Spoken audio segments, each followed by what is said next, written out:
You were told to go outside. No phone. No tracking app. No check-in texts. Just be home when the streetlights came on. And now? You're being called too involved in your kids' lives. That contradiction explains everything about Gen X parents. If you grew up in the 70s or 80s, chances are you were a latchkey kid. You walked into an empty house. You made your own snack. You solved your own problems. Not because it was empowering, because there was no other option. Between 1970 and 1990, according to the U.S. Bureau of Labor Statistics, the percentage of mothers with young children in the workforce dramatically increased, which meant something subtle but powerful happened. A generation learned independence early, but they also learned emotional self-reliance. That can look like strength, but sometimes it felt like loneliness. Fast forward. Now, that generation is raising kids. And something interesting is happening. They're not hovering, but they're not absent either. They let their kids struggle. But when it matters, they show up with intensity. Some people call them stealth fighter parents. Quiet, independent, but fully ready for battle if needed. Why?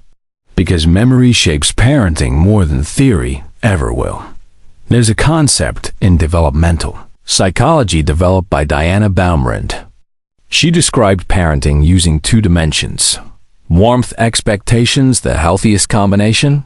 High warmth, high standards. This is called authoritative parenting, not authoritarian. Not permissive. Present, but not suffocating. Supportive, but with boundaries. Interestingly, many Gen X parents naturally gravitate toward this model, not because they studied psychology, but because they remember what absence felt like, and they're trying to avoid repeating it. Here's where it gets more complex. Gen X grew up during recessions, economic instability, the collapse of guaranteed job security. They learned early. The system doesn't always protect you. So now, they try to prepare their kids for uncertainty, not by scaring them, but by strengthening them. At the same time, they're parenting in a world they never experienced. Social media, permanent digital footprints, comparison culture. They grew up in privacy.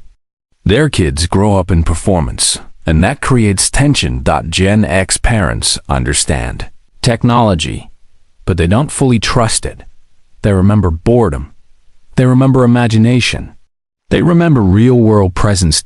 So when they set screen limits, it's not fear.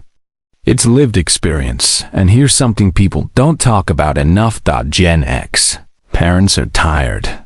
They're caring for aging parents, managing careers that plateaued, handling financial pressure, while trying to raise emotionally secure children. They're the sandwich generation. Too soft for boomers. Too strict for Gen Z, caught in the middle. But maybe that middle space is exactly where balance lies. Because they're not trying to be perfect parents. They're trying to be better than what they experienced. They want their kids to feel, I can handle life. And also, I'm not alone. That's not overparenting. That's evolution. Gen X doesn't chase validation. They were raised without much of it. So they parent by internal compass. They'll let you fail, but they'll answer the phone at 2 a.m. They'll let you make the mistake twice, but they'll help you rebuild afterward.